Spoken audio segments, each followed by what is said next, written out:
నమస్తే, welcome to big TV. బంగారం గురించి ఇప్పుడు నేను మీకు బంగారం లాంటి బ్రేకింగ్ న్యూస్ చెప్పబోతున్నాను. బంగారం గురించి మనం చర్చించుకుంటూనే ఉన్నాం. గత కొన్ని నెలల నుంచి, కొన్ని సంవత్సరాల నుంచి బంగారం రేటు గురించి మాట్లాడుకుంటూనే ఉన్నాం. బంగారం రేటు అందనంత ఎత్తుకు వెళ్ళిపోతుంది. రేటు పెరిగిన ప్రతిసారి తగ్గుతుందేమోననే ఒక చిన్న ఆశ. బంగారం కొనుక్కుందాము అనుకునే లోపు బంగారం ధరలు అందనంత స్థాయికి ఎదిగిపోతున్నాయి. అయ్యో, నేను మొన్న కొనుక్కోవాల్సింది, గత నెలలో కొనుక్కోవాల్సింది, గత సంవత్సరం కొనుక్కోవాల్సిందే అనుకుంటూనే ఉన్నాం. అంతకంతకు బంగారం ధరలు పెరిగిపోతూనే ఉన్నాయి. అయ్యో, బంగారం ఇప్పుడు కొందాము అని అనుకొని బంగారాన్ని కొంటే బంగారం ధరలు అమాంతంగా పడిపోయాయి అనే వార్తతో అయ్యయ్యో అనవసరంగా మొన్నే కొన్నాను, ఈరోజు కొనుండుంటే కొంచెం తక్కువ ధరకి కొనుక్కొని ఉండేవాడిని అనే నిరాశ వీళ్ళలో కనిపిస్తూ ఉంటుంది. అయ్యో, గత ఏడాది కొనుక్కుని ఉండుంటే నా దగ్గర కొన్ని లక్షల రూపాయలు ఉండేవి అని లెక్కలు వేసుకుంటున్న వారి నిరాశ మరొక స్థాయిలో కనిపిస్తూ ఉంటుంది. ఆల్రెడీ గత ఏడాది బంగారం కొనుక్కున్న వాళ్ళు మాత్రం ఇప్పుడు తాత్కాలికంగా కొంత తగ్గిన మొత్తానికి పెరిగిన ధరతో మాత్రం నేను బంగారం కొన్నాను, కొన్ని లక్షల రూపాయలు లాభంలో ఉన్నాను అని ఆశ ఆనందపడుతున్న వాళ్ళ సంఖ్యని మనం చూస్తున్నాం. మరి ఇప్పుడు బంగారం కొనాలా, బంగారాన్ని అమ్మాలా, లేదు బంగారాన్ని కొనుగోలు చేయడానికి వేచి ఉండాలా, ఏం చేయాల్సిన పరిస్థితులు కనబడుతున్నాయి. నిజానికి గత వారం వరకు బంగారం ధరలు ఆకాశాన్ని అంటాయి, ఇలాగే పెరిగిపోతూ ఉంటాయి కాబోలు. ఈ బంగారం వెండి ధరలు ఎక్కడికి పెరిగిపోతూ ఉంటాయి. ఇక వెండి అందుబాటులోకి రాదా, ఇక వెండిని కొనలేమా, ఇక బంగారాన్ని కొనలేమా, పెళ్ళికి కనీసం కొంచెం బంగారం ఆడబిడ్డకు పెట్టుకుందాము అనుకుంటే ఇది కలగానే మిగిలిపోతుందా అని ఆడబిడ్డల తల్లిదండ్రులు అనుకుంటున్న పరిస్థితి కనిపిస్తూ ఉంది. ఇలాంటి పరిస్థితుల నేపథ్యంలో గత వారం బంగారం ధరలు ఒక్కసారిగా కరెక్షన్కి గురయ్యాయి. బంగారం ధరలు ఒకసారిగా కరెక్షన్కి గురయ్యాయి. దానికి కారణం ఏంటి అంటే అమెరికా ఫెడ్ రిజర్వ్ ప్రెసిడెంట్ని మార్చడమే. అమెరికా ఫెడ్ రిజర్వ్ ప్రెసిడెంట్గాని మార్చడంతో ఆ బంగారం ధరలు ఒక్కసారిగా కరెక్షన్కి గురయ్యాయి. ఎందుకంటే నూతనంగా వచ్చిన chairman, America fed reserve chairman బంగారం ధరలు తగ్గించడానికి కావాల్సిన నిర్ణయాలు తీసుకుంటాడు. అమెరికా డాలర్ని బలోపేతం చేయడానికి యుఎస్ ఫెడ్ రిజర్వ్ వడ్డీ రేట్లు పెంచే అవకాశం ఉంటుంది. కాబట్టి బంగారం వెండి ధరలు తగ్గే అవకాశం ఉంటుందని అందరూ అనుకున్నారు. దీంతో ఒక్కసారిగా బంగారం ధరలు తగ్గుముఖం పట్టాయి. ఔన్స్ బంగారం ధర 5,594 నుంచి 4,403 రూపాయలకు తగ్గినటువంటి ధరలు ఒక్కసారిగా మళ్ళీ పెరిగిపోయాయి. అంటే నిన్న పెరిగిన ధరలు ఏ విధంగా ఉన్నాయంటే 2008 నుంచి ఇప్పటి వరకు చూసిన ట్రాక్ రికార్డులో నిన్న ఒక్కరోజే పెరిగిన ధరలు అత్యధికం. నిజానికి గత ఏడాది నుంచి ధరలు పెరుగుతూ వచ్చాయి. తగ్గుతుందేమో అనుకున్న ప్రతిసారి కరెక్షన్ వచ్చిన ప్రతిసారి రూపాయి తగ్గితే 10 రూపాయలు పెరిగిన పరిస్థితులు కనిపించాయి. అందుకే ఇప్పుడు బంగారాన్ని కొనాలా, బంగారాన్ని అమ్మాలా, లేదు వేచి చూడాలా, బంగారం ధర కొంచెం అందుబాటులోకి వస్తుందేమో అని వేచి చూడాలని. అదే సమయంలో 2 లక్షలకు వెళ్ళిపోతుందని మాటలు కొన్ని సందర్భాల్లో వినిపిస్తున్నాయి. లేదు 1,00,000 రూపాయలకు పడిపోతుందని మరికొంతమంది అంటూ ఉన్నారు. బంగారం బుడగ పేలిపోయిందని ఇంకొంతమంది అంటూ ఉన్నారు. మరి ఇవన్నీ గందరగోళానికి గురి చేస్తున్నాయి. కొనన వాళ్ళు దురదృష్టంగా ఫీల్ అవుతూ ఉన్నారు. అమ్మిన వాళ్ళు కొంతమంది లాభాలను బుక్ చేసుకున్న వాళ్ళు అదృష్టంగా ఫీల్ అవుతూ ఉంటే, అమ్మిన వాళ్ళు పెరిగినటువంటి ధరలను చూసుకుని అయ్యో నేను అప్పుడు అమ్మేశాను, అప్పుడు కాకుండా ఇప్పుడు అమ్ముకుని ఉంటే బాగుంటుందని అనుకుంటూ ఉన్నారు. అలాగే నిన్న మొన్న కొన్నవాళ్ళు ఈరోజు కొని ఉంటే బాగుంటుంది, ధర తగ్గింది, అనవసరంగా ఎక్కువ రేట్లో కొన్నాను అని అనుకుంటున్న వాళ్ళు ఉన్నారు. ఇలా ఎవరికి వాళ్ళు రకరకాల అనుభవాలను ఫీల్ అవుతున్నారు. మరి ఇప్పుడు బంగారాన్ని కొనాలా, లేదు ఇంకా తగ్గుతుందేమో అని వేచి చూడాలా? ఇప్పుడు నేను మీకు ఎక్స్పర్ట్తో మాట్లాడి మీ అనుమానాలను తీర్చబోతున్నాను. ఇప్పటికి మీలో చాలామంది అనుకుంటూ ఉన్నారు కదా, బంగారాన్ని కొన్నా వద్దా, ఇంకా తగ్గుతుందా, ఇంకా పెరిగిపోతుందా అని డైలమా మీలో ఉన్నారు కదా. ఎందుకంటే 1,000 రూపాయలు ఒకసారిగా పడిపోతుంది, అందనంత స్థాయికి ఒకసారిగా పెరిగిపోతుంది. సో ఇప్పుడు నేను మీ అనుమానాలను తీర్చే ప్రయత్నం చేస్తున్నాను. ఎక్స్పర్ట్ నాగేంద్ర గారు ప్రస్తుతం మనకి అందుబాటులో ఉన్నారు. అలాగే మీరు బంగారానికి సంబంధించి ఏమైనా క్వశ్చన్స్ అడగాలని అనుకుంటే మీరు ఒక్కసారి నాకు కమెంట్ బాక్స్లో పెట్టండి. నేను మీరు అడిగే కమెంట్ని నాగేంద్ర గారితో కూడా అడిగి మీ క్వశ్చన్స్కి నేను ఆన్సర్స్ తెలుసుకునే ప్రయత్నం చేస్తాను. నేను ప్రస్తుతం నాగేంద్ర గారితో మాట్లాడతాను. నాగేంద్ర గారు నమస్తే అండి. నమస్కారం అండి. నాగేంద్ర గారు, ఏంటి బంగారం కొంత అంచనాలకు అందడం లేదు. గత ఏడాది కొనుండుంటే బాగుండేది అని ఈ ఏడాది అనుకుంటున్న వాళ్ళు, అయ్యో నేను 4 రోజుల క్రితం కొన్నాను, ఈరోజు కొనుండుంటే బాగుంటుంది తగ్గిన తర్వాత అని అనుకుంటున్న వాళ్ళు ఉన్నారు. అలాగే ఇప్పుడు బంగారాన్ని కొనాలా, ఇంకొన్ని రోజులు ఆగాల, 1,00,000 రూపాయలకు పడిపోతుందా, 2 లక్షలకు వెళ్ళిపోతుందా అనే అయోమయంలో కూడా ఉన్నారు. ఏంటండి బంగారం ఏం చేయబోతుంది, ఎలా ఉండబోతుంది గమనం? సో గోల్డ్ అంటే మీరు అన్నట్టు ఈ మధ్యకాలంలో ఎప్పుడు లేనంత వొలటాలిటీ మనం గోల్డ్ లో చూస్తున్నాము. బికాజ్ ఏంటంటే మెయిన్ గా యుఎస్ లో జరుగుతున్న ఇష్యూస్ దీనికి మేజర్ రీజన్ గా అనుకోవచ్చు. ఎందుకంటే డాలర్ డైరెక్షన్ ఎలా ఉండబోతోంది, యుఎస్ ఎకానమీ ఏ విధంగా ఉండబోతోంది, యుఎస్ తీసుకునే డెసిషన్స్ ఏ విధంగా ఉండబోతున్నాయి అనేది మార్కెట్స్ అసలు అర్థం కావట్లేదు. ఎందుకంటే డొనాల్డ్ ట్రంప్ తీసుకుంటున్న నిర్ణయాలు, ఇప్పుడు ఇరాన్ మీద దాడి చేసే ఆలోచనలో ఉన్నారు, మళ్ళీ వాళ్ళతో స్నేహస్తం అంటారు, రేపు పొద్దున గ్రీన్లాండ్ అంటారు, ఇలా యుక్రెయిన్ తో ఒప్పందం, రష్యాతో ఒప్పందం. సో ఇవన్నీ ఏంటంటే మార్కెట్స్ ఎప్పుడు అన్సర్టనిటీని అసలు డైజెస్ట్ చేసుకోలేవండి. అంటే ఏదో విధంగా ఒక క్లారిటీ ఉండాలి, అది పాజిటివ్ అయినా సరే నెగిటివ్ అయినా సరే. క్లారిటీ లేకుండా అంబిగ్యూటీ ఉంటే అది ఈక్విటీ మార్కెట్స్ కైనా కమోడిటీ మార్కెట్స్ కైనా ఒక ఆందోళనకర పరిణామం. ఈ పరిస్థితులు ఏంటంటే ఈక్విటీ మార్కెట్స్ అన్నింటినీ పక్కన పెట్టి, బాండ్ మార్కెట్స్ అన్నింటినీ పక్కన పెట్టి గోల్డ్ లో ఇన్వెస్ట్ చేసుకుంటే మేలా అన్న థాట్ ప్రాసెస్ చాలా హెడ్జ్ ఫండ్స్ అండ్ పెద్ద పెద్ద ఇన్వెస్టర్స్ అందరూ వచ్చేసారు. దీనివల్ల గోల్డ్ లో ఇలాంటి మొమెంటం అయితే చూస్తున్నాము. ఇంకొకటి ఏంటి అంటే paper gold and physical gold, ఇది మేజర్ గా ఉందండి. అంటే ఒక కేజీ ఫిజికల్ గోల్డ్ ఉంటే 500 కేజీల పేపర్ గోల్డ్ ఉంటుంది. అంటే ఇప్పుడు మీరు చూస్తున్న ఈటీఎఫ్స్ కానీ ఇవన్నీ కూడా ఏంటంటే ఇవి నాట్ బ్యాక్డ్ బై గోల్డ్. అంటే ఇప్పుడు మీరు ఈటీఎఫ్స్ లో డబ్బులు ఇన్వెస్ట్ చేసినప్పుడు నిజంగా వాళ్ళ దగ్గర ఆ బంగారం ఉంటే ఆ బంగారానికి తగ్గట్టు ఈటీఎఫ్స్ తీసుకుంటున్నారా అంటే అదొక డౌట్ఫుల్ సినారియో ఉంది ప్రపంచవ్యాప్తంగా కూడా. ఎందుకంటే బయట ఫిజికల్ సిల్వర్ కూడా ఎక్కడ అనుకున్నంతగా దొరకట్లేదు. సో ఈ పాయింట్ ఆఫ్ టైమ్ లో నిన్న కరెక్షన్స్ వచ్చినప్పుడు ఏమైందంటే ఇలాంటి ఫోర్స్డ్ సెల్లింగ్ అవుతుంది మార్కెట్స్ లో. దీన్ని క్యాటపులేషన్ అని కూడా అంటారు మనం మార్కెట్ పరిభాషలో చెప్పాలి అంటే. సో ఇలాంటి ఫోర్స్డ్ సెల్లింగ్ ఒకసారి వచ్చినప్పుడు పానిక్ అయ్యే అవకాశం ఉంటుంది. అందువల్ల ప్రపంచవ్యాప్తంగా ఇప్పుడు మన దేశంలో ఎంసీఎక్స్ అయినా సరే, అక్కడ లండన్ స్టాక్ ఎక్స్చేంజ్ లో అయినా సరే, మెటల్ ఎక్స్చేంజ్ లో అయినా సరే గోల్డ్ కి మార్జిన్స్ పెంచారు. గోల్డ్ అండ్ సిల్వర్ కి మార్జిన్స్, అంటే ఒకవేళ ఏదైనా భారీగా పడిపోయినప్పుడు వొలటాలిటీ వస్తే దాన్ని డైజెస్ట్ చేసుకునే విధంగా. సో ఇలాంటి సినారియోలో డొనాల్డ్ ట్రంప్ ఉన్నంత కాలం గోల్డ్ కి గోల్డ్ కి అయితే అలాంటి డోకా లేదండి ఇన్వెస్ట్మెంట్ పాయింట్ ఆఫ్ వ్యూ. ఎందుకంటే అనిశ్చితి కొనసాగుతుంటుంది కాబట్టి ఇన్వెస్ట్ చేద్దాం అనుకున్న వాళ్ళు ఖచ్చితంగా గోల్డ్ అయితే ఇన్వెస్ట్మెంట్ అయితే చేసుకోండి. ఒకప్పుడు ఏంటంటే మేము చెప్పేవాళ్ళం 100 రూపాయలు మీరు ఇన్వెస్ట్ చేద్దామంటే 5-10 చేయండి అని చెప్పి. ఇప్పుడు అది 10-20కి మన థాట్ ప్రాసెస్ ని పెంచుకోవాలి. సిల్వర్ ని ఇన్వెస్ట్మెంట్ కి అయితే ఇప్పుడున్న పరిస్థితులు చూడలేము. ఎందుకంటే గోల్డ్ కి చాలా రీజన్స్ ఉన్నాయి గోల్డ్ పెరగడానికి, బట్ సిల్వర్ ఇంతగా పెరగడానికి రీజన్స్ ఏమి లేవు. కానీ బట్ గోల్డ్ అయితే ఖచ్చితంగా పోర్ట్ఫోలియోలో నేను పెట్టుకోమని చెప్తానండి. ఓకే, ఇదే సమయంలో ఆర్నమెంట్స్ కొనుక్కోవాలనుకున్న వాళ్ళు ఏం చేస్తున్నారంటే కొనుక్కున్న తర్వాత మళ్ళీ కరెక్షన్ వచ్చి పడిపోతే అయ్యయ్యో 2 రోజుల క్రితం ఆ రేట్లో ఉంది కొన్నాను ఇప్పుడు పడిపోయిందని బాధపడుతున్న వాళ్ళు ఉన్నారు. సో ఆర్నమెంట్స్ రూపంలో కొనుక్కునే వాళ్ళకి మీరు ఇచ్చే సలహా ఏంటండి? సో ఒక్కటండి, అంటే మనం గోల్డ్ లో గానీ సిల్వర్ లో గానీ మనం డబ్బులు పెట్టే ముందు అది ఇన్వెస్ట్మెంట్ కోసం చేస్తున్నామా లేకుంటే మన ఫిజికల్ అవసరాల కోసం, అంటే ఫిజికల్ కన్సంప్షన్ కోసం, అంటే మనం ధరించడానికి చేస్తున్నామా అన్నది ఒక మేజర్. అంటే చాలా మంది ఇప్పుడు ఎక్కడ ఫెయిల్ అవుతున్నారు, చాలా మంది ఎక్కడ ఇరుక్కుపోతున్నారు అంటే ఆ థాట్ ప్రాసెస్ లో మనం పెట్టుకోలేకపోతున్నారండి. గోల్డ్ ఇన్వెస్ట్మెంట్ గా చూడాలి అంటే ఇతర ఫ్యాక్టర్స్ ని బేస్ చేసుకుని, అంటే గోల్డ్ లో మనం ఎందుకు ఇన్వెస్ట్ చేస్తున్నాం, మన దగ్గర డబ్బులు సర్ప్లస్ మనీ ఎంత ఉంది, మనకున్న పోర్ట్ఫోలియోలో ఈ గోల్డ్ కి ఎంత వెయిటేజ్ ఇస్తున్నాం, అలాంటి అంచనాలు వేసుకోవాలి.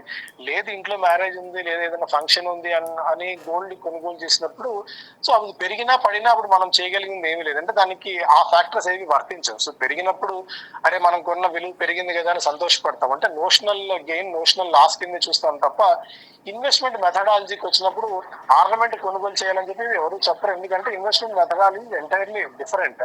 అంటే మనం ఇన్వెస్ట్ చేసినప్పుడు ఏదైనా ఏటీఎఫ్స్ లో కానీ ఫిజికల్ గోల్డ్ కానీ ఫిజికల్ సిల్వర్ కానీ కొనుగోలు చేయాల్సి ఉంటుంది. ఆర్నమెంట్ రూపంలో కొనుగోలు చేస్తే ఏమవుతుంది అంటే ఆర్నమెంట్స్ మనం కొన్నప్పుడు స్ట్రైట్ అవి 15%, 20% ఆ వేస్టేజ్ అని, వాల్యూ అడిషన్ అని, తరుగు కూలీల రకరకాలు తీసేస్తూ ఉంటారు. దానికి మించి మనకి లాభం వచ్చినప్పుడు మాత్రమే మనకి ఇన్వెస్ట్మెంట్ పాయింట్ ఆఫ్ వ్యూలో వర్కౌట్ అవుతుంది రిటర్న్ ఆన్ ఇన్వెస్ట్మెంట్ మనం పెట్టినప్పుడు. సో అందువల్ల అది మనం ఇన్వెస్ట్మెంట్ గా చూస్తున్నామా లేదంటే పర్సనల్ అవసరాల కోసం తీసుకుంటున్నామా నాకు క్లారిటీ వచ్చిన తర్వాత మాత్రమే గోల్డ్ అండ్ సిల్వర్ మీద పెట్టుబడులు పెట్టే అంశం మీద ఆలోచన చేయొచ్చండి. ఓకే నాగేంద్ర గారు, అదే సమయంలో సిల్వర్ రేట్లు కూడా పెరుగుతున్నాయి, సిల్వర్ రేట్లు ఉసూరు అనిపిస్తూ ఉన్నాయి. మరికొంతమంది ఎక్స్పర్ట్స్ ఏమంటున్నారంటే అసలు వెండి దొరకడం లేదు, వెండి ధరలను రాబోయే రోజుల్లో కట్టడి చేయలేము అనే మాటలు వినిపిస్తూ ఉన్నాయి. మరోవైపు వెండి బంగారం రెండు కూడా నీటి బుడగ లాంటిదనే మాటలు కూడా వినిపిస్తూ ఉన్నాయి. సో ఈటీఎఫ్లో లాంగ్ టర్మ్ వ్యూలో పెట్టుబడి పెట్టిన వాళ్ళకి ఇది నీటి బుడగలాగా రాబోయే రోజుల్లో ఉండే అవకాశం ఉంటుందా? ఏదైనా సందర్భంలో రేపు అమెరికాలో పరిస్థితులు చక్కబడిపోయి యుద్ధ వాతావరణం అంతా తొలగిపోయి అమెరికా వడ్డీ రేట్లు పెంచింది అంటే ఇలాంటి పరిస్థితులు ఉంటే కనుక ఇది నీటి బుడగగా మారే అవకాశం ఉంటుందా? సో కష్టం అండి. అంటే ఇప్పుడున్న సినారియోలు ఏంటంటే వరల్డ్ వైడ్ సినారియోస్ చాలా దారుణంగా ఉన్నాయండి పోస్ట్ కోవిడ్ తర్వాత. ఎందుకంటే యుఎస్ ఈ sitting on $35 to $36 trillion of debt. అంటే 1 ట్రిలియన్ అంటే మీకు తెలిసే ఉంటుంది, దాదాపు 90 లక్షల కోట్లు. అలా 90 లక్షల కోట్లు ఇంటూ 36 అంతటి అప్పు మీద యుఎస్ కూర్చొని ఉంది. యుఎస్ ఎకానమీ కనుక పర్ఫామ్ చేయకపోతే మాత్రం దాని ఇంపాక్ట్ యుఎస్ మీద కాదు ప్రపంచవ్యాప్తంగా కూడా ఉంటుంది. సో డొనాల్డ్ ట్రంప్ ఇలాంటి డెసిషన్స్ తీసుకోవడం వల్ల సో టారిఫ్స్ వార్ ఆయన తెరలేపడము అండ్ దీనితో ప్రతి దేశం మీద తన ఆధిపత్యం చెలాయించాలనుకోవడం వల్ల ఇది పరోక్షంగా యుఎస్ ఎకానమీ మీద ఇంపాక్ట్ చూపిస్తుంది. ఆ యుఎస్ ఎకానమీ మీద ఇంపాక్ట్ చూపిస్తే ఇండోలో ఏంటంటే ప్రతి ఒక్కరు తమ డాలర్ ని రిజర్వ్ కరెన్సీగా పెట్టుకున్నారు, యుఎస్ డాలర్ ని. అది దాని వెయిటేజ్ ఇప్పుడు 60 నుంచి 40% తగ్గిపోయింది. అంటే గోల్డ్ యుఎస్ డాలర్ ని పక్కన పెట్టి యుఎస్ డాలర్లను అమ్మేస్తూ గోల్డ్ ని ఎక్కువగా దేశాలు కూడా, అంటే ఈవెన్ మనమైనా సరే చైనా అయినా సరే గోల్డ్ ని ఎక్కువగా కొంటున్నాం. ఇది సేఫ్ హెవెన్ కింద ఉంటుంది. ఒకవేళ ఏదైనా అనిశ్చితి వచ్చినప్పుడు డాలర్స్ కాకుండా గోల్డ్ మన దగ్గర ఉంటే మన రూపాయికి మన కరెన్సీకి విలువ ఎక్కువ ఉంటుందన్న ఉద్దేశంతో అలా ప్రపంచవ్యాప్తంగా అందరూ గోల్డ్ వైపు పరుగులు తీస్తున్నందుకు ఆటోమేటిక్ గా గోల్డ్ కి ఎంతో కొంత వెయిటేజ్ ఉంది. గోల్డ్ ని మనం ఇన్వెస్ట్మెంట్ గా చూడవచ్చు. బట్ సిల్వర్ ని ఈ పాయింట్ ఆఫ్ టైం లో అలా చూడలేము. ఎందుకంటే అంత ముందు కూడా మేము అనేక సందర్భాల్లో ఛానల్ తో మాట్లాడినప్పుడు, ఇంటర్వ్యూ చెప్పినప్పుడు కూడా $70 అంటే మొన్న కూడా మనం $125 నుంచి యుఎస్ మనకి ఇంటర్నేషనల్ మార్కెట్ లో $77-78 దిగి రావడం చూసాం. ఒకవేళ $70 వస్తే మంచి ఇన్వెస్ట్మెంట్ బెట్ అవుతుంది. తర్వాత మీరు ఆ ప్రైస్ ఒకవేళ రాకపోతే దాని జోలికి వెళ్ళకండి అనుకున్నాము. బట్ అక్కడి నుంచి మళ్ళీ $77 నుంచి $87 మనం సిల్వర్ వెళ్ళడం చూసాం. సిల్వర్ కి ఇండస్ట్రియల్ డిమాండ్ ఉంది కానీ బట్ ఈ లెవెల్స్ దగ్గర అంటే $30 ఉన్న సిల్వర్ ఏకంగా 2.5 రెట్లు పెరిగిన తర్వాత ఇండస్ట్రీలు కూడా ఆ ధరలు పెట్టి కొనలేము. వాళ్ళకంత వర్కౌట్ కూడా కాదు. అందువల్ల సిల్వర్ ని long term, extreme long term ఉన్న వాళ్ళు మాత్రమే సిల్వర్ ని అటెంప్ట్ చేసుకోవచ్చు. సిల్వర్ లో ఏంటంటే వొలటాలిటీ చాలా ఎక్కువ ఉంటుంది. సో 20,000 30,000 క్రాష్ అయినప్పుడు దానికి తగ్గట్టు మెంటల్ గా మీరు ఫైనాన్షియల్ గా ప్రిపేర్ అయిన వాళ్ళు మాత్రమే సిల్వర్ లో ఇన్వెస్ట్ చేయండి. కానీ సిల్వర్ ని ఎక్స్ట్రీమ్ ఇన్వెస్ట్మెంట్ ఆప్షన్ గా అయితే చూడొద్దని చెప్తానండి. ఓకే, ఫైనల్ క్వశ్చన్ అండి, సింపుల్ అండ్ క్లారిటీగా. ఇప్పుడు నా దగ్గర 2 లక్షల రూపాయలు ఉన్నాయి, నేను సిల్వర్లోను గోల్డ్లోను ఇన్వెస్ట్ చేయాలనుకుంటున్నాను. దేనిలో ఎంత ఇన్వెస్ట్ చేయమంటారు? 60% 65% గోల్డ్ లో పెట్టుకోవచ్చు అండి. 30-35% మాత్రమే సిల్వర్ కి మీరు అలొకేట్ చేసుకోవచ్చు అండి ఇప్పుడున్న పరిస్థితులు బట్టి చూస్తే. ఎందుకంటే ఇవి డైనమిక్స్ ఎప్పటికెప్పుడు మారిపోతున్నాయి. మనం డైనమిక్ గా ఉండాలి. ఒకవేళ గోల్డ్ లో కానీ సిల్వర్ లో కానీ ఇన్వెస్ట్ చేయాలన్నప్పుడు మీరు యాక్టివ్ ఇన్వెస్టర్ గా ఉన్న వాళ్ళు మాత్రమే ఈ మెటల్స్ లో ఇన్వెస్ట్ చేయండి. నేను యాక్టివ్ గా ఉండను, జస్ట్ కొనుగోలు చేసి మర్చిపోతాను అన్న థాట్ ప్రాసెస్ లో ఉన్న వాళ్ళు ఇప్పుడు ఆ రెండింటి జోలికి వెళ్ళకండి. మీరు నేను యాక్టివ్ గా ఉంటాను, పడినప్పుడు కొంటాను, మళ్ళీ పెరిగినప్పుడు అమ్మేస్తాను, యాక్టివ్ గా నేను ట్రేడ్ చేసే కెపాసిటీ ఉంది అన్న వాళ్ళు మాత్రమే ఈ పాయింట్ ఆఫ్ టైం డబ్బులు పెట్టండి. ఒకవేళ అలా పెట్టాలనుకున్నప్పుడు 65 మీరు గోల్డ్ కి ఇవ్వండి వెయిటేజ్, అండ్ 35 మాత్రమే సిల్వర్ కి ఇవ్వండి ఇప్పుడున్న పరిస్థితుల్లో. ఓకే, రాబోయే 6 నెలల్లో సిల్వర్ గోల్డ్లో ఎటువంటి మార్పును చూసే అవకాశం ఉంటుంది రాబోయే 6 నెలలు? సో ఓవరాల్ గా లాంగ్ టర్మ్ లో అయితే గోల్డ్ అండ్ సిల్వర్, గోల్డ్ బాగా పర్ఫామ్ చేసే అవకాశం ఉంది, సిల్వర్ కూడా బాగా పర్ఫామ్ చేయొచ్చు. కాకపోతే ఏంటంటే ఎప్పుడైనా సరే సిల్వర్ మనం అనుకున్న వెయిటేజ్ అంటే 2,25,000 పర్ కేజీ వచ్చినప్పుడు మాత్రమే ఇన్వెస్ట్మెంట్ బెట్ అవుతుంది. కానీ అది 3 లక్షల రూపాయలు 4 లక్షల రూపాయలు ఆ ధరల్లో వచ్చినప్పుడు మనకు రిటర్న్ రిస్క్ రివార్డ్ రేషియో పరంగా రిస్క్ ఎక్కువ ఉంటుంది, రివార్డ్ తక్కువ ఉంటుంది. సో అందువల్ల సిల్వర్ లో నేను అనుకున్న 2.25-2.5 మాక్సిమం పర్ కేజీ, ఇంకా అంతకంటే తక్కువ పెట్టుకుంటేనే మనకు మంచిది. అంటే ఒకవేళ రిటర్న్ మనం ఎక్స్పెక్ట్ చేస్తుంటే. గోల్డ్ ఓకే అండి, గోల్డ్ ఈ పాయింట్ ఆఫ్ టైమ్ లో మేబీ 1.4 lakhs కానీ 1.5 lakhs బిలో ఉన్నంత వరకు ప్యూర్ గోల్డ్ మంచి ఇన్వెస్ట్మెంట్ బెట్ అవుతుంది. కానీ లాంగ్ టర్మ్ లో మీరు సిల్వర్ కంటే గోల్డ్ కి ఎక్కువ వెయిటేజ్ ఇవ్వాలని చెప్తాను. రైట్ అండి, thank you very much Nagendra గారు. బిగ్ టీవీకి అందుబాటులోకి వచ్చి తెలుగు ప్రజల కోసం బంగారాన్ని కొనాలా, వెండి కొనాలా, లేదు ఆగాల అని అనుకుంటున్న వాళ్ళకి చాలా వాల్యుబుల్ ఇన్ఫర్మేషన్ ఇచ్చినందుకు thank you very much Nagendra గారు. రాబోయే రోజుల్లో బంగారం ధరలు ఇంకా పెరిగే అవకాశం ఉంటుందనే చెప్తున్నారు. కానీ వెండిలో ఇన్వెస్ట్మెంట్ చేయాలి అనుకుంటున్న వాళ్ళు మాత్రం కొంచెం ఆచితూచి అడుగులు వేయండి అంటున్నారు. దీనికి ఇండస్ట్రియల్ డిమాండ్ ఉన్నప్పటికీ కూడా ఈ రేట్లో ఇండస్ట్రీస్ కూడా దీన్ని కొనుగోలు చేయడానికి వాళ్ళ శక్తి సామర్థ్యాలు సరిపోయే అవకాశం లేదు. కాబట్టి వెండిని మాత్రం కొంచెం ఆచితూచి అడుగులు వేయండి, వెండిని పెద్దగా నమ్మాల్సిన పరిస్థితి లేవంటున్నారు. కానీ బంగారాన్ని నమ్ముకోండి, బంగారం మీకు సిరులను కురిపించే అవకాశం ఉంటుంది.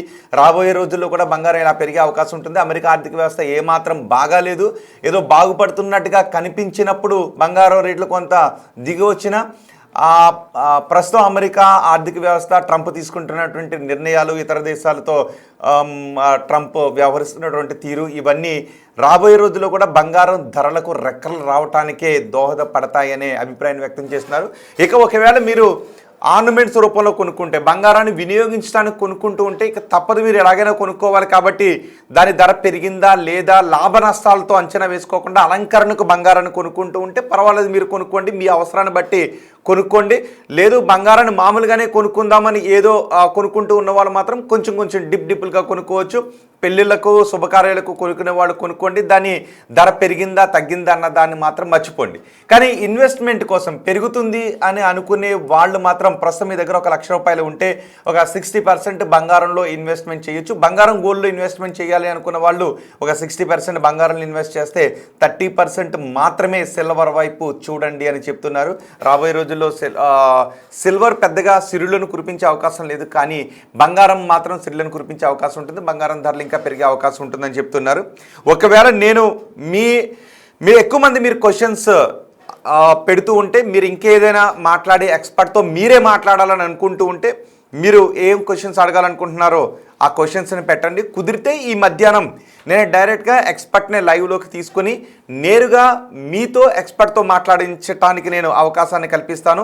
సో బంగారం గురించి, వెండి గురించి మీకు ఏ డౌట్స్ ఉన్నా మీరు నేరుగా ఎక్స్పర్ట్స్తో మాట్లాడే అవకాశాన్ని, అది కూడా మీరు ఎంత ఆతృతగా ఉన్నారు అన్న దాన్ని బట్టి నేను ఆ షో తీసుకోవాలా లేదా అన్నదాన్ని నేను డిసైడ్ చేస్తాను. సో మీరు ఎక్కువ మంది మీకున్న క్వశ్చన్స్ని కమెంట్ బాక్స్లో పెడితే దీనిపై నేను ఒక ఎక్స్పర్ట్ని తీసుకొచ్చి, అవసరమైతే నాగేంద్ర గారు ఇంకెవరినైనా తీసుకొచ్చి మీతోనే నేరుగా మాట్లాడించి మీ అనుమానాలను నివృత్తి చేసే ప్రయత్నం చేస్తాను. ప్రస్తుతం బంగారం ధర పెరుగుతుంది. నిన్న ఒక్కరోజే బంగారం ధర 2008 నుంచి ఇప్పటి వరకు ఉన్న ట్రాక్ రికార్డ్ చూస్తే నిన్న ఒక్కరోజే అమాంతం పెరిగిపోయింది. ఈ మధ్యకాలంలో చూస్తున్నాం అమాంతం పడిపోతుంది, అమాంతం పెరిగిపోతుంది.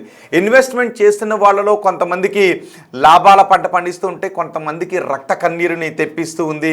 పెరిగినప్పుడు కొనుక్కున్న వాళ్ళకి పడిపోవడంతో హెడ్జింగ్ చేసే వాళ్ళకు కూడా కొంత ఇబ్బందికర వాతావరణాన్ని సృష్టిస్తుంది. కాబట్టి మీ దగ్గర ఉన్న డబ్బుల్లో ఎక్కువ అప్పు చేసి మాత్రం కొనడం కరెక్ట్ కాదు. అలాగే లోన్ తీసుకొని కొనడమో, లేదంటే హెడ్జింగ్ చేయడానికి ఒకవేళ షేర్ మార్కెట్లో హెడ్జింగ్ చేస్తూ మనకున్నటువంటి షేర్లు తనఖా పెట్టి ఇట్లా తీసుకోవటాన్ని కొంచెం అవాయిడ్ చేయటం మంచిది. మీ దగ్గర డబ్బులుంటే కొంత రిజర్వ్ పెట్టుకొని దాన్ని ఇన్వెస్ట్మెంట్ చేసుకుంటూ ఉండండి. ఒకవేళ పడిపోతే మళ్ళీ కొనండి, పెరిగితే కొంత అమ్మి మళ్ళీ తగ్గిన తర్వాత, ఎందుకంటే వాలటిలిటీ ఎక్కువగానే ఉంటుంది, పెరగడం పరగడం ఇవి ఎక్కువగానే ఉంటాయి. సో బాగా పెరిగినప్పుడు కొంత అమ్ముకొని, బాగా తగ్గినప్పుడు మళ్ళీ కొంత కొనుగోలు చేయడం, ఈ విధంగా చేసుకుంటూ ఉంటే బంగారం మీకు లాభాలను కురిపించే అవకాశం ఉంటుంది. కాబట్టి మార్కెట్లో ఎమోషనల్గా ఉండటం కంటే చాలా ప్రాక్టికల్గా మాత్రం ఆలోచించండి. మీ దగ్గర డబ్బులుంటే కొంత రిజర్వ్ పెట్టుకుని మిగిలిన డబ్బులతో ఇన్వెస్ట్మెంట్ చేసుకుంటూ వెళ్ళండి, మీకు ఖచ్చితంగా మంచి లాభాలు వచ్చే అవకాశం ఉంటుంది. సో మీ అభిప్రాయాన్ని, మీకున్న డౌట్స్ని, వీటన్నిటిని కూడా మీరు కమెంట్ బాక్స్లో తెలియచేయండి. వాటి ఆధారంగా నేను ఎక్స్పర్ట్ని తీసుకుని వచ్చి నేరుగా మీరు మాట్లాడటానికి అవకాశం కల్పించే షో చేస్తాను. సో మీ అభిప్రాయాన్ని కమెంట్ బాక్స్లో తెలియచేయండి.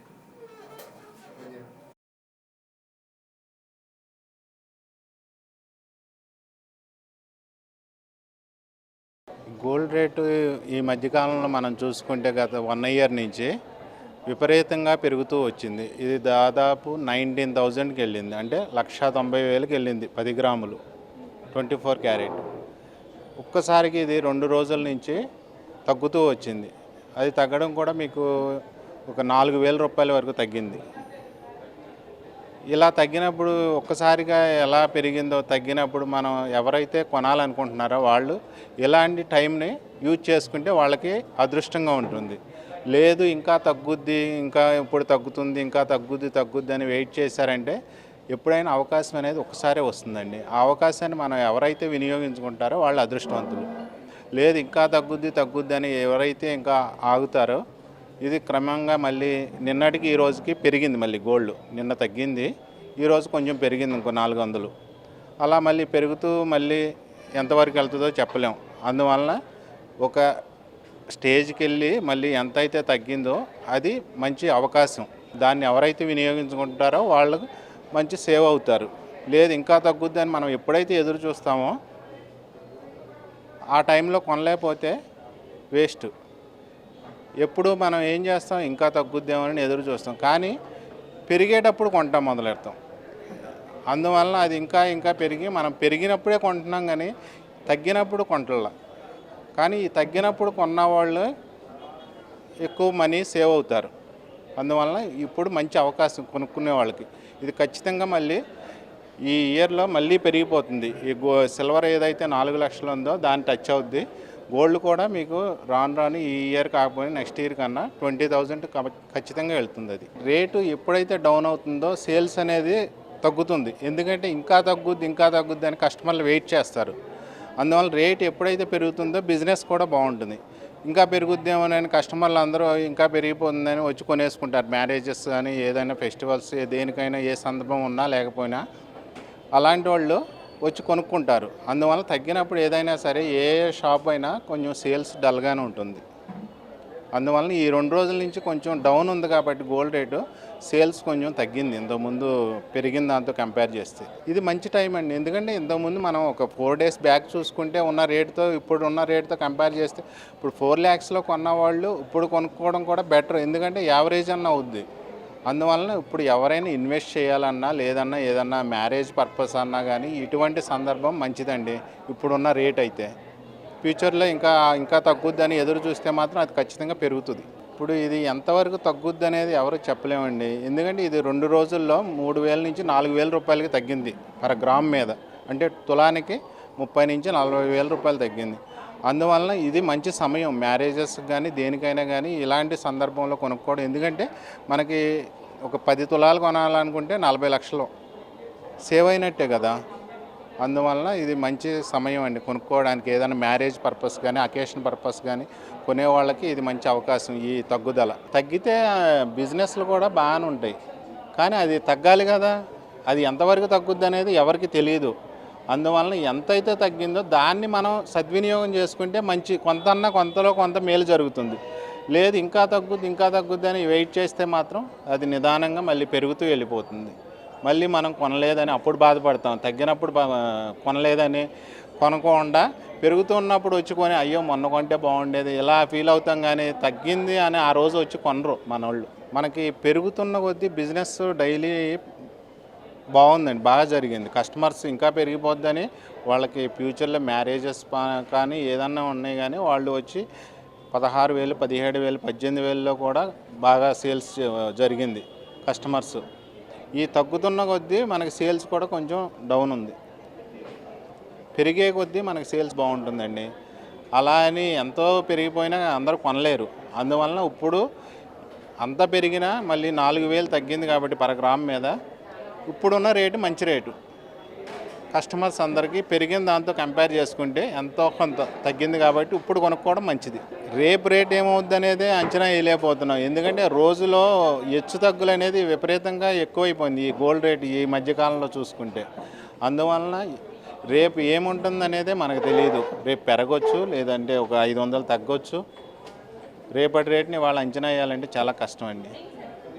అందువలన ఇప్పుడున్న ప్రజెంట్ రేట్లో ఎవరైనా మనం బంగారం అవసరం ఉంది కొనాలనుకుంటే ప్రస్తుతం ఉన్న రేటు మంచి రేటు అండి. దాన్ని సద్వినియోగం చేసుకుని ఎవరైనా సరే కొనుగోలు చేస్తే వాళ్ళ అదృష్టం. ఇప్పుడు సడన్గా 2,85,000 అలా వచ్చింది. మొన్న అంటే 2,40,000 వరకు వచ్చింది. 4,10,000కి వెళ్ళి డౌన్ 2,40,000కి. ఎందుకంటే చెప్పాలంటే చాలా అది ఒక గేమ్ లాగా ఉంది. ఎందుకంటే 4,10,000కి వెళ్ళి ఒకేసారి 2,50,000కి వచ్చిందంటే ఇప్పుడు అక్కడ కొన్న వాళ్ళ పరిస్థితి ఏంటి? అందువల్ల సిల్వర్ అనేది కొంచెం ఆశ చూసి కొనుక్కోవడం బెటర్ అండి. మనం పెరిగిపోతుందని ఒకసారి కొనేసుకోకుండా ఇప్పుడు 2,50,000 వచ్చింది, కొంచెం కొనుక్కోండి. ఇంకా తగ్గితే కొంచెం, లేదు పెరిగితే కొంచెం అలా కొనుక్కోవడం బెటర్. కానీ అలా మొత్తానికి పూర్తిగా మానేశారంటే పెరిగిపోవచ్చు. అది కూడా మళ్ళీ 4 lakhs 5 lakhs అవ్వచ్చు. సిల్వర్ కూడా బెస్ట్ రేట్ అండి ఇప్పుడు ప్రజెంట్ కొనుక్కునే వాళ్ళకి బెస్ట్. కాకపోతే ఇంతకుముందు ఉన్న రేట్తో కంపేర్ చేస్తే సిల్వర్ చాలా పెరిగింది కాబట్టి సేల్స్ కూడా కొంచెం దానికి తగ్గట్టు డౌన్ అయినాయి. ₹1,00,000 అనేది ఇంకా వచ్చే పరిస్థితి కాదు సిల్వర్ అనేది. అందువలన మనం అలా అనుకుంటూ ఉంటే ఇంకా అలా అనుకోవాలే తప్ప ఇంకా ఆ రేటు వస్తుంది మనం వచ్చినప్పుడు కొందామంటే వాళ్ళు కొనలేరు. ఇప్పుడున్న సిచ్యువేషన్లో అయితే సిల్వరు 1,50,000 కూడా రావడం కష్టం అండి. ఇప్పుడున్న రేటే బెస్ట్ ఏమో, మళ్ళీ పెరుగుతుంది. నిన్నటి నుంచి చూస్తే మీకు 240కి వచ్చిందంటే ఈరోజు 270, నియర్లీ 30,000 పెరిగిపోయింది మళ్ళీ 2-3 డేస్లోనే. ఎందుకంటే ఒక్కసారి మనకి ఏదైనా కరెక్షన్ వచ్చిందంటే విపరీతంగా పెరిగి వచ్చిందంటే ఒక 2-3 డేస్ ఉంటుందండి. గోల్డ్ రేటు కానీ సిల్వర్ రేటు కానీ ఏదైనా కరెక్షన్ వచ్చింది, దాన్ని సద్వినియోగం చేసుకునే వాళ్ళు అదృష్టవంతులు. లేదు ఇంకా తగ్గుద్ది అని అలాగే చూద్దాం అనుకుంటే అది నిదానంగా మళ్ళీ పెరిగిపోతుంది. ఎందుకంటే మరి ఈ రేట్లో కొనకపోతే మళ్ళీ పెరిగిపోతూ వెళ్తే వాళ్ళకి బడ్జెట్ పెరిగిపోద్ది కదా. అందువలన ఇప్పుడు కొనుక్కోవాలనుకున్న మ్యారేజెస్ కానీ ఏదైనా సరే గోల్డ్ తీసుకోవాలని ఆలోచిస్తున్న కస్టమర్లందరికీ కూడా ఇది బెస్ట్ అండి. ఈ సమయం దీన్ని సద్వినియోగం చేసుకుంటే మంచిది అందరికీ. కస్టమర్లందరికీ ఒకటే చెప్తున్నామండి, ఖచ్చితంగా ఇప్పుడున్న రేటుని సద్వినియోగం చేసుకుని మ్యారేజెస్ కానీ అకేషన్స్ కానీ ఏ విధమైన మీకు బంగారం కొనాలని ఇది ఉందో దాన్ని ఇప్పుడున్న రేట్లో సద్వినియోగం చేసుకుంటే ఖచ్చితంగా వాళ్ళు బెనిఫిట్ పొందుతారు. లేదు ఇంకా తగ్గుద్ది అని ఆలోచిస్తే మాత్రం ఇది నిదానంగా పెరుగుతూ వెళ్తుంది. మళ్ళీ అది ఎక్కడి వరకు వెళ్తుందో చెప్పలేం. అందువలన అందరూ ఈ రేట్ని సద్వినియోగం చేసుకుని అవసరం ఉన్న వాళ్ళందరూ కొనుక్కోవడం బెటరు.